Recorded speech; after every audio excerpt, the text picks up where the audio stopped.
아줌마, 밤에 혼자 있으면 심심하지 않아? 나랑 한잔하면 덜 외로울 텐데. 그 한마디가 편의점 안 공기를 무겁게 짓눌렀습니다.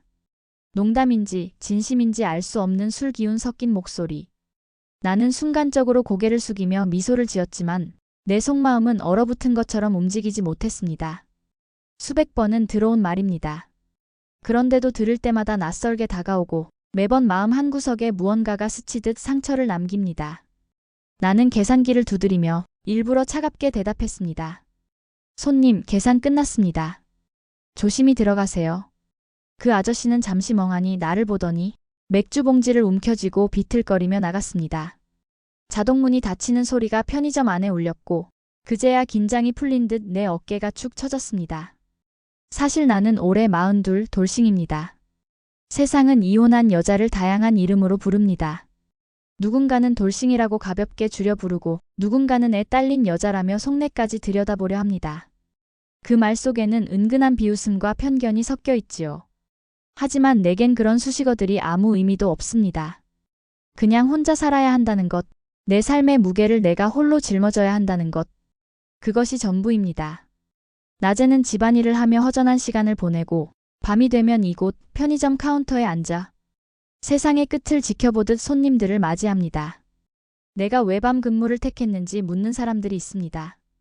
밤에 여자 혼자 일하면 위험하지 않냐고, 낮에 일할 자리도 많은데 왜 굳이 그 시간에 나가냐고. 이유는 단순합니다. 첫째, 밤 시급이 낮보다 조금 더 높습니다. 적은 돈이라도 더 벌어야 했으니까요. 둘째, 낮에는 세상이 나를 더 선명하게 바라봅니다. 나는 그 시선이 싫었습니다. 밤이면 사람들의 눈길이 줄어들고 편의점 불빛 아래 앉아 있으면 마치 내가 투명인간이 된 듯한 기분이 들었습니다. 마지막 이유는 밤에는 나처럼 외로운 사람들이 찾아오기 때문입니다. 그들의 이야기를 듣고 있으면 내 외로움이 조금은 덜해지는 것 같았습니다. 나는 원래 이렇게 살 줄 몰랐습니다. 20살 때만 해도 나에게도 평범한 꿈이 있었습니다. 좋아하는 사람과 결혼해서 가정을 꾸리고 아이 낳고 키우며 사는 것. 누구나 그렇듯 당연한 미래라고 여겼습니다. 그러나 결혼은 오래가지 못했습니다. 남편은 점점 집에 늦게 들어왔고 술 냄새와 함께 차가운 기운만 풍겼습니다. 처음엔 내가 부족해서 그런가 싶었습니다.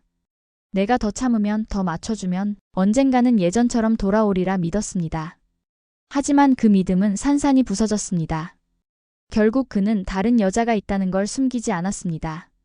거짓말조차 하지 않았습니다. 대놓고 내 앞에서 전화를 하고 나를 구질구질한 여자라고 내쳤습니다. 결국 우리는 갈라섰습니다. 이혼 서류에 도장을 찍던 날 나는 손끝이 얼어붙는 것 같았습니다. 아이 하나만은 지키고 싶었습니다. 하지만 현실은 내 편이 아니었습니다. 남편 집안의 돈과 인맥 앞에서 나는 아무 힘도 없는 여자가 되어 있었습니다. 양육권 소송에서 졌다는 판결문을 받던 날 아이의 손을 끝내 놓아야 했습니다. 그 작은 손을 붙잡고 싶었지만 법은 나를 외면했습니다. 그렇게 나는 혼자가 되었습니다. 빈집에 돌아와 울던 그 밤을 아직도 잊을 수 없습니다. 추근덕대던 아저씨의 농담, 아줌마 외롭지 않아요? 그 말이 내 가슴을 유난히 찔렀던 이유는 아마 내가 진짜로 외로웠기 때문일 겁니다. 퇴근하고 돌아가는 집에는 불 꺼진 방 하나, 식어버린 찬밥 한 공기, 그리고 아무도 없는 식탁만 기다리고 있습니다. 가끔 딸아이 사진을 휴대폰으로 꺼내봅니다. 사진 속 웃음을 바라보다 보면 나도 모르게 눈물이 차올라 결국 화면을 뒤집어 놓습니다. 편의점 카운터는 내 작은 무대이자 내 인생의 고백실 같은 곳입니다. 술 취한 직장인, 새벽고시 준비생, 홀로 컵라면을 사가는 할머니. 그들이 놓고 가는 건 계산된 영수증이 아니라 저마다의 삶의 무게였습니다. 나는 그 무게를 카운터 위에서 받아들고 아무 말 없이 봉투에 담아 건네줍니다. 그 봉투에는 물건만이 아니라 그들의 고단한 하루가 들어 있었습니다. 그래서 나는 가끔 이런 생각을 합니다. 나는 단순히 편의점 알바일까? 아니면 이곳을 찾는 사람들의 작은 위로가 되어주는 존재일까? 물론 현실은 냉정합니다. 월급은 빠듯하고 사람들의 시선은 싸늘합니다. 나이 40 넘은 여자가 알바라니 뒤에서 수군거리는 소리를 나는 귀를 막은 척하며 들었습니다. 그러나 묘하게도 이런 자리에서만 들을 수 있는 이야기들이 있었습니다. 누군가는 나를 그냥 알바생으로 보지만 누군가는 내게 자기 인생을 털어놓고 갑니다. 어쩌면 나조차도 모르는 사이에 나는 누군가의 밤을 함께 살아내고 있었습니다. 오늘도 카운터에 앉아 문득 이런 생각을 합니다. 왜 나는 여기에 앉아 있는 걸까? 하지만 동시에 이렇게도 답합니다. 내가 아니면 이 사람들의 얘기를 들어줄 사람이 있을까? 그래서 나는 오늘도 이 자리에 있습니다. 편의점 불빛 아래 네모난 카운터 뒤에 앉아 누군가의 밤을 지켜주고 있습니다. 그리고 그 과정을 통해 나 스스로도 버티고 있는 것이겠지요. 사람들은 묻습니다. 대체 왜 그 나이에 여자가 밤에 편의점에서 알바를 하냐고. 하지만 정작 아무도 내가 여기까지 오게 된 사정을 묻지는 않았습니다. 나는 오늘 내 과거의 그림자를 이야기하려 합니다. 누군가에게는 하찮은 흔적일지 몰라도 내겐 여전히 벗어나지 못한 족쇄 같은 기억들. 나는 24 너무 일찍 결혼을 했습니다. 첫사랑은 아니었습니다. 하지만 그는 내게 첫사랑처럼 다가왔습니다. 회사 근처 작은 분식집에서 마주쳤던 그 사람, 따뜻한 미소를 짓던 모습이 아직도 생생합니다. 그는 내 얘기를 잘 들어주었습니다.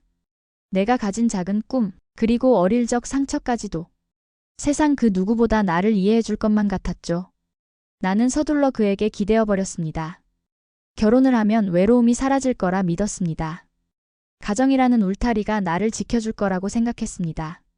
그러나 그 믿음은 오래가지 않았습니다. 결혼 초기 우리는 자취방에서 소박하게 살았습니다.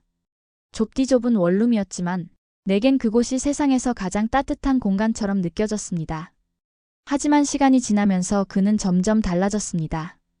늘 술에 취해 귀가했고 작은 다툼은 곧 큰 고성으로 이어졌습니다. 처음에는 일 때문에 힘들겠지라며 이해하려 했습니다. 나만 조금 더 참고 견디면 된다고, 언젠가는 변하겠지 스스로를 달랬습니다. 하지만 그의 태도는 날이 갈수록 거칠어졌습니다. 욕설이 일상이 되었고 집안은 늘 긴장으로 가득했습니다. 어느 날은 술김에 손찌검까지 했습니다. 뺨에 남은 자국을 거울로 바라보며 나는 한참을 울었습니다. 그래도 나는 떠나지 못했습니다. 그땐 그렇게 배우고 자랐습니다. 여자는 가정을 지켜야 한다고, 참으면 언젠가는 좋아질 거라고. 그래서 참았습니다. 참다가 지쳐 무너졌습니다. 아이가 태어나면서 나는 다시 희망을 붙잡으려 했습니다. 내 품에 안긴 작은 생명이 내 인생의 이유가 되어줄 거라 믿었습니다. 아기의 웃음은 세상에서 가장 맑고 깨끗했습니다. 아이의 눈을 바라보면 무너진 가정도 다시 세워질 수 있을 것 같았습니다. 그러나 남편은 달라지지 않았습니다. 오히려 더 집에 늦게 들어왔고 그의 옷에는 낯선 향수가 스며들어 있었습니다. 나는 묻지 않았습니다. 물어봐도 대답은 뻔했으니까요. 피곤하다. 괜히 의심 좀 하지 마라. 그 말 뒤에 숨어있는 진실은 이미 내 마음이 다 알고 있었습니다. 결국 진실은 드러났습니다. 그는 다른 여자를 만나고 있었습니다. 아이 엄마인 나보다 더 젊고 화려한 여자를. 나는 그날 처음으로 숨이 막히는 듯한 고통을 느꼈습니다. 배신의 무게는 내가 상상했던 것보다 훨씬 더 무거웠습니다. 아이를 지켜야 했습니다. 하지만 그는 뻔뻔했습니다. 오히려 나에게 소리쳤습니다. 네가 뭘 잘했다고. 네가 재미없으니까 그렇지. 나는 바닥으로 가라앉았습니다. 바람 피우는 남편에게 도리어 죄인처럼 고개를 숙여야 했습니다. 결국 우리는 법정에서 만났습니다. 이혼 소송은 생각보다 차갑고 빠르게 흘러갔습니다. 재판장은 나를 동정하지 않았고 남편 집안의 힘과 돈은 내 편을 꺾어버렸습니다. 양육권은 결국 그의 손에 넘어갔습니다. 그날 나는 내 인생에서 가장 소중한 것을 빼앗겼습니다. 아이의 작은 손을 잡고 법정을 나서며 나는 끝내 눈물을 참지 못했습니다. 아이는 아무것도 모른 채 엄마 울지 마라고 속삭였습니다. 그 목소리가 내 가슴을 후벼 팠습니다. 그렇게 나는 혼자가 되었습니다. 빈집으로 돌아온 그날 밤, 불 꺼진 방에서 나는 한참을 앉아 있었습니다. 아이의 장난감이 놓여있던 구석을 보다가 냉장고 속에 남은 아기 이유식을 보다가 끝내 무너져 내렸습니다. 그날 이후 내 집은 더 이상 집이 아니었습니다. 그저 잠시 몸을 눕히는 공간일 뿐이었습니다. 나는 생계를 위해 일해야 했습니다. 낮에는 공장에서 파트타임, 저녁에는 식당 서빙, 밤에는 청소 아르바이트까지. 몸은 늘 피곤했고 마음은 늘 공허했습니다. 세상은 내게 따뜻하지 않았습니다. 이혼녀라는 꼬리표는 생각보다 무겁게 따라다녔습니다. 어딜 가든 뒷말이 들렸습니다. 저 여자 이혼했대. 애는 누가 키운대? 사람들의 호기심 섞인 시선은 나를 더 초라하게 만들었습니다. 시간이 흘러도 상처는 아물지 않았습니다. 아이와 떨어져 산다는 건 매일 가슴에 못을 박는 것과 같았습니다. 생일날, 어린이날, 크리스마스. 그날마다 나는 휴대폰을 붙잡고 울었습니다. 아이에게 전화를 걸면 받지 않았고 가끔은 차갑게 끊기기까지 했습니다. 나는 점점 아이에게조차 잊혀지는 사람이 되어갔습니다. 그런 내가 선택할 수 있는 일자리는 결국 남들이 꺼리는 자리뿐이었습니다. 낮에는 이미 젊은 사람들로 가득 찬 곳, 경력 단절 여자인 나를 받아주는 곳은 없었습니다. 그래서 나는 밤을 택했습니다. 편의점 카운터 뒤에 앉아 손님들의 오고 가는 발걸음을 지켜보는 일. 누군가에겐 하찮은 알바일지 몰라도 내겐 삶을 버티게 해주는 마지막 끈이었습니다. 나는 지금도 가끔 생각합니다.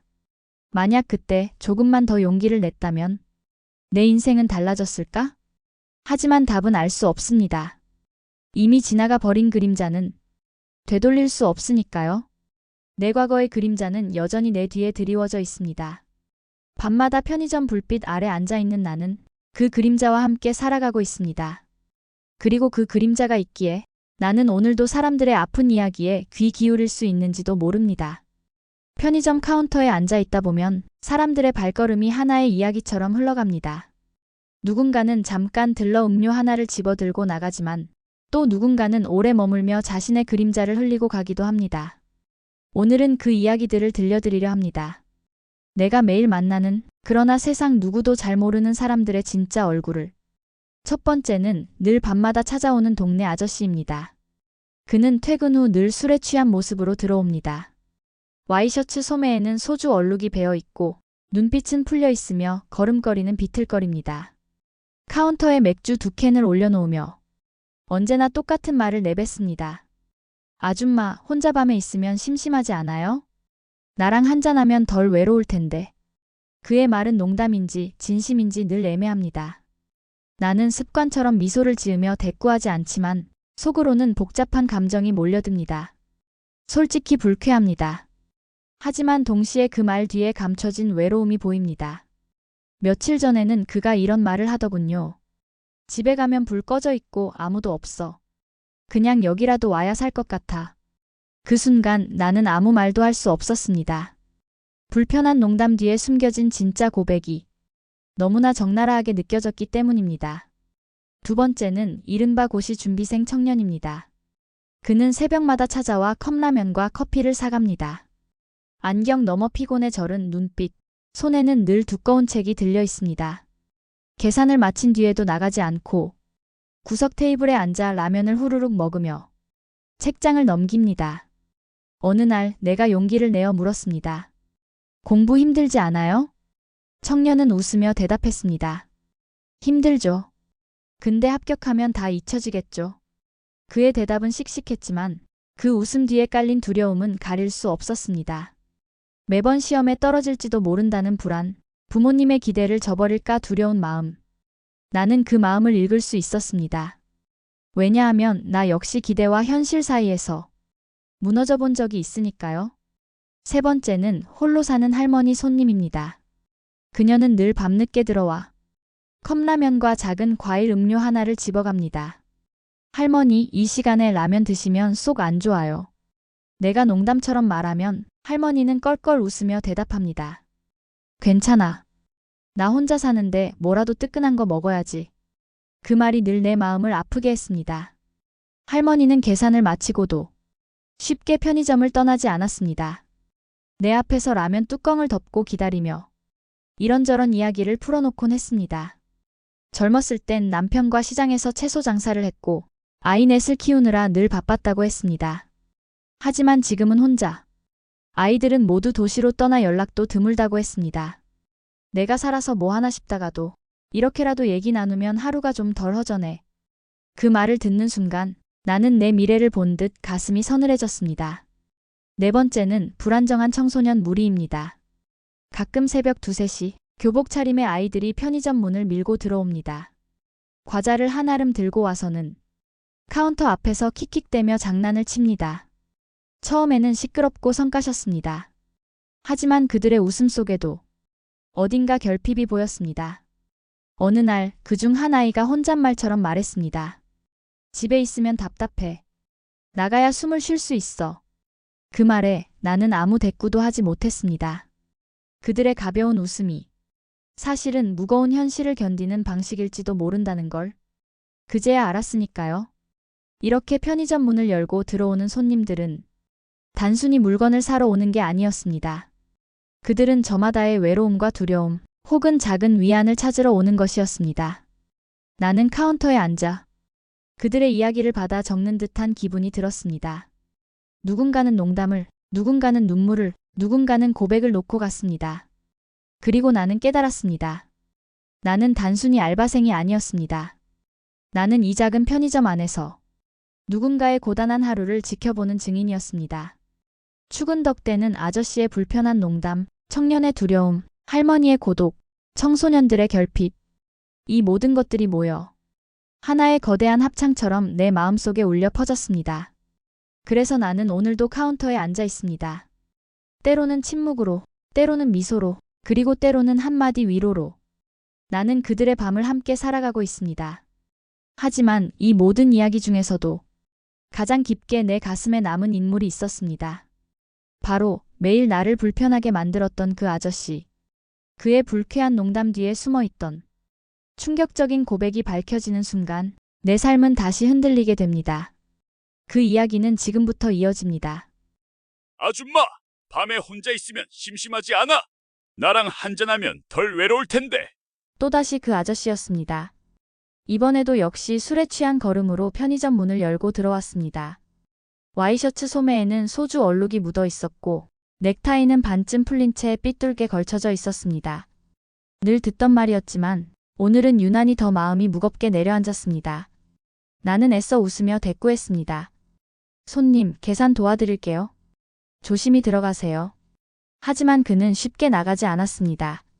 계산을 마친 맥주 봉지를 들고도 편의점 안에 서성였습니다. 그러다 문득 아주 낮은 목소리로 말했습니다. 오늘 내 생일인데 아무도 몰라줬어. 순간 내 손이 멈췄습니다.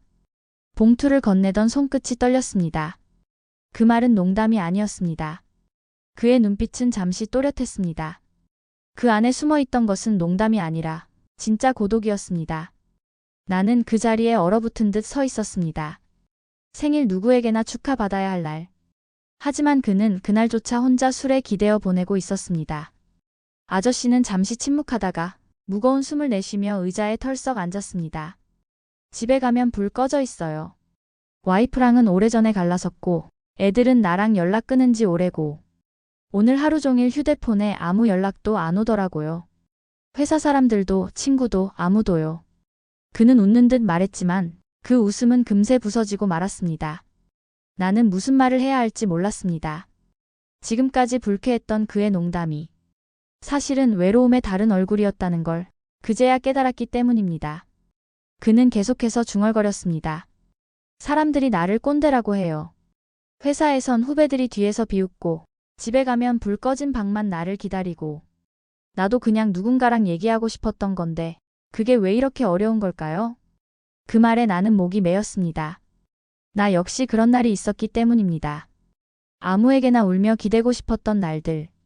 남편의 폭언에 시달리던 날, 아이의 손을 놓아야 했던 날, 그리고 집으로 돌아와 텅 빈 방을 마주했던 날. 나도 누군가에게 나 좀 들어줘요. 그렇게 말하고 싶었던 순간이 많았습니다. 그래서였을까요? 그의 고백이 내 가슴을 깊게 파고들었습니다. 그날 나는 조용히 가방을 열었습니다. 딸이 생일 선물로 사주었던 다크 초콜릿이 들어 있었습니다. 피곤할 때마다 한 조각씩 아껴 먹던 것이었지요. 나는 조심스레 초콜릿을 꺼내 그의 앞에 내밀었습니다. 생일 축하드려요.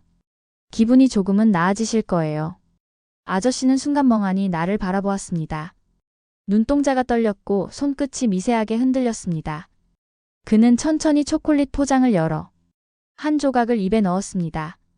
그리고 잠시 눈을 감았습니다. 그 순간 그의 눈가에 눈물이 맺혔습니다. 오랫동안 참아왔던 듯 그의 어깨가 작게 떨렸습니다. 기사님 아니 알바님. 고마워요. 정말 고마워요. 몇 년 만에 생일 축하를 들어봤는지 몰라요. 나는 조용히 고개를 끄덕였습니다. 그의 고백은 내 마음까지 흔들었습니다. 그가 떠난 뒤에도 나는 한동안 멍하니 카운터에 앉아 있었습니다. 초콜릿 봉지가 놓인 자리에는 아직 그의 체온이 남아있는 듯 했습니다.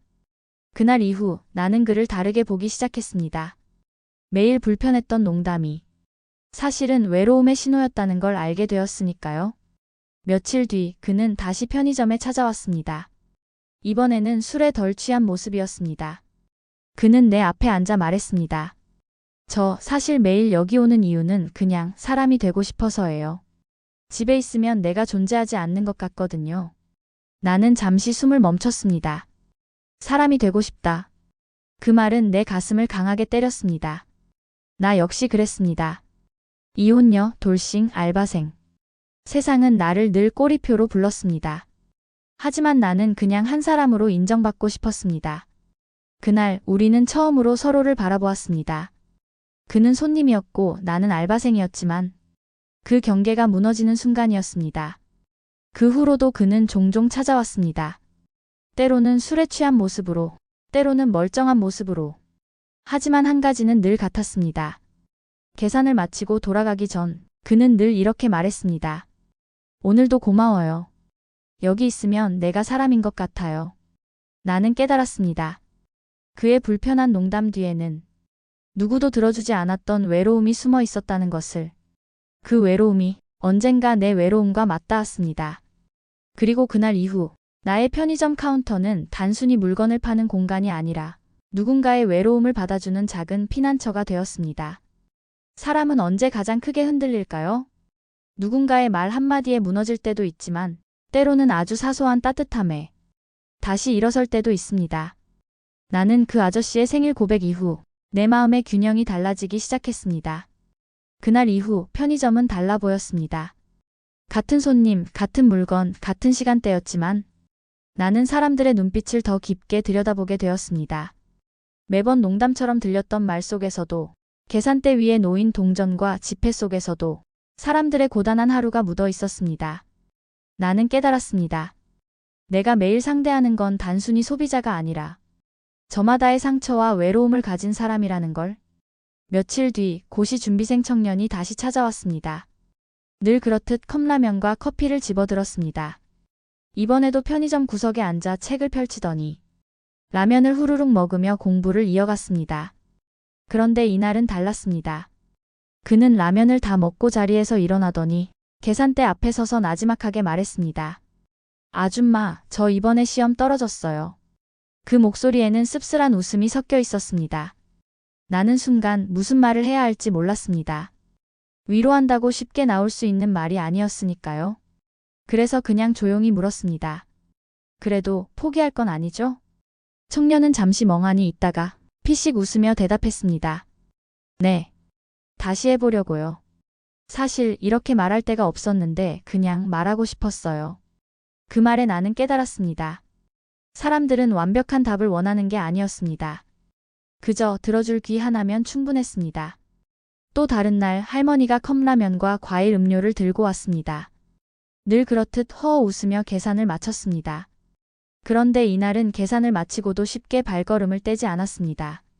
라면을 기다리며 문득 내게 이런 말을 했습니다. 내가 젊었을 땐 말이야. 하루에 수백 명 손님을 상대했지. 근데 지금은 하루 종일 아무 말도 안 하고 있다가 이렇게 여기 와서야 사람 목소리를 들어. 나는 가슴이 먹먹했습니다. 라면 뚜껑을 덮고 기다리는 그 짧은 시간조차 할머니에겐 하루의 유일한 대화 시간이었던 겁니다. 그래서 나는 조금 더 적극적으로 말을 걸었습니다. 오늘 날씨 춥죠? 밤에 라면 드시면 속 따뜻해지실 거예요. 할머니는 내 말을 듣고 활짝 웃었습니다. 그 웃음은 오랜 세월 홀로 버텨온 사람의 고단함을 잠시 잊게 만드는 미소였습니다. 그리고 청소년 무리. 새벽 2시 또다시 문을 벌컥 열고 들어왔습니다. 과자를 가득 들고 와서는 시끄럽게 웃으며 카운터 앞에 늘어섰습니다. 나는 평소처럼 성가시다는 표정을 지으려 했습니다. 하지만 문득 그 아이들 눈빛 속에서 집에 돌아가기 싫어하는 그림자를 보았습니다. 그래서 이번엔 다르게 말했습니다. 과자 많이 먹고 학교는 꼭 가야 돼. 아이들 중 한 명이 대답했습니다. 학교 가봤자 욕만 먹어요. 그래도 알바 아줌마는 다르네. 그 순간 나는 알았습니다. 그 아이들이 찾는 건 훈계가 아니라 누군가 자신을 인정해주는 한마디라는 걸. 이렇게 나는 손님들의 이야기를 들으며 조금씩 나 자신을 다시 바라보게 되었습니다. 나는 그냥 편의점 알바다. 그렇게 스스로를 깎아내리던 내 마음이 조금씩 바뀌기 시작했습니다. 내가 하는 일은 단순히 물건을 파는 게 아니었습니다. 나는 이곳에서 사람들의 마음을 받아내고 있었습니다. 그리고 그 과정에서 내 안에 남아있던 상처도 조금씩 아물어가고 있었습니다. 어느 날 추근덕 아저씨가 또 찾아왔습니다. 하지만 이번엔 달랐습니다. 그는 술에 취하지 않은 상태로 조용히 맥주 한 캔만 들고 와서는 카운터 앞에서 한참을 서 있었습니다. 저 고마워요. 그날 초콜릿 주신 거 덕분에 내가 아직 사람 같다는 생각이 들었어요. 그는 고개를 숙이며 진심을 담아 말했습니다. 나는 잠시 말이 막혔습니다. 그동안 불편하기만 했던 사람이 내게 진심 어린 감사를 전하고 있었으니까요. 그 순간 나는 깨달았습니다. 우리가 주고받는 건 단순한 물건이 아니라 마음이라는 걸. 나는 이곳에서 매일 외로움을 만났습니다. 하지만 그 외로움 속에서 나는 또 다른 진실을 보았습니다. 사람들은 모두 그저 한 사람으로 인정받기를 원한다는 것. 꼰대 아저씨, 실패한 고시생, 외로운 할머니, 방황하는 청소년. 그들은 모두 각자의 이름이 아니라 누군가에게는 꼬리표로 불리는 사람들이었습니다. 하지만 내 눈에는 달랐습니다. 그들은 단순한 꼬리표가 아닌 외로움과 그리움을 안고 살아가는 한 사람 한 사람이었습니다. 나는 비로소 깨달았습니다. 내 인생이 실패라고만 생각했지만 사실 나는 누군가의 하루를 위로해주는 사람이었습니다. 편의점 카운터에 앉아 카드로 하실래요? 현금으로 하실래요? 라는 말 뒤에 작은 위로를 담아 건네고 있었습니다. 그것만으로도 나는 충분히 의미 있는 삶을 살고 있었습니다. 그날 이후 내 마음은 조금 달라졌습니다. 나는 더 이상 단순히 돌싱 알바생이 아니었습니다. 나는 누군가의 밤을 함께 건너주는 사람, 작은 위로를 건네는 사람, 그리고 동시에 나 자신을 치유하는 사람이었습니다. 그렇게 나는 내 삶의 무게를 조금씩 가볍게 내려놓기 시작했습니다. 밤이 깊어질수록 편의점 안은 더 고요해집니다. 밖에서는 택시 불빛이 흘러가고 자동문 위의 간판 불빛은 꾸준히 깜박이며 나를 비춥니다. 하루가 끝나갈 때쯤 나는 늘 생각합니다. 나는 누구일까? 나는 왜 이 자리에 앉아 있을까? 그동안 수많은 손님들이 내 앞을 지나갔습니다. 추근덕대던 아저씨, 실패를 두려워하던 청년, 외로운 할머니, 방황하는 청소년들. 그들의 얼굴은 저마다 달랐지만 공통점이 있었습니다. 모두 누군가에게는 보이지 않는 사람이었다는 것. 회사에서는 부담, 집에서는 짐, 사회에서는 꼰대, 실패자, 무능력자. 하지만 내 눈에는 달랐습니다. 그들은 그저 살아있는 한 사람이었습니다. 웃고 싶어도 웃을 수 없고 기대고 싶어도 기대지 못하는 사람들. 나는 그들의 이야기를 들으며 깨달았습니다. 사실 나 역시 같은 사람이었다는 걸. 이혼녀, 돌싱, 편의점 알바. 세상이 붙여놓은 꼬리표 속에서 나는 늘 작아지고 초라해졌습니다. 하지만 손님들의 고백을 들으며 나는 알았습니다. 사람의 가치는 꼬리표로 결정되는 게 아니구나. 그것은 누군가의 이야기를 듣고 서로의 마음을 인정해주는 순간에만 드러난다는 걸. 추근덕 아저씨가 내게 했던 말이 아직도 귓가에 맴돕니다. 여기 오면 내가 사람 같아요. 그 말은 단순히 그의 고백이 아니라 내 인생의 진실이기도 했습니다. 편의점 카운터에 앉아있는 나는 단순히 물건을 파는 알바가 아니었습니다. 나는 누군가의 외로움을 받아주는 사람, 누군가의 하루를 지켜주는 사람이었습니다. 그 사실을 깨달은 순간 내 인생에 처음으로 자부심이 생겼습니다.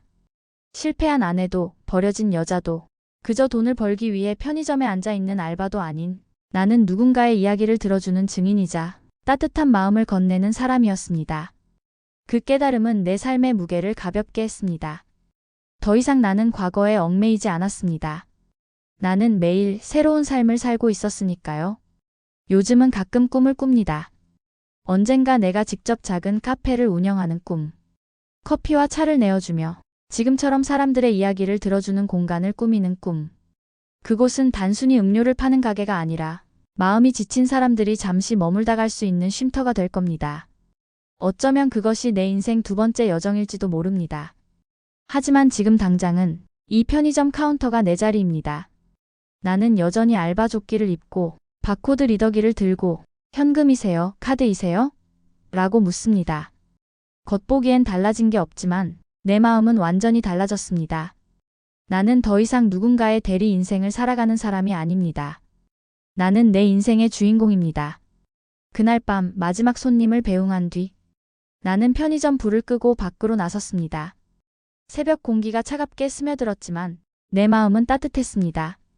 하늘엔 별이 반짝이고 있었습니다. 오래전 딸이 내 손을 잡고 엄마, 별 하나의 소원을 빌어봐라고 말하던 기억이 떠올랐습니다. 그때 빌었던 소원은 단 하나였습니다. 다시는 울지 않게 해주세요.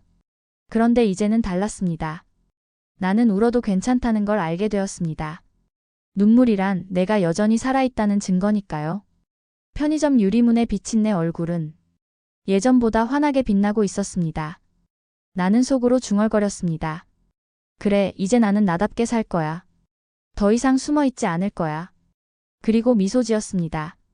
오늘도 내일도 나는 누군가의 외로운 밤을 함께 건너갈 준비가 되어 있습니다.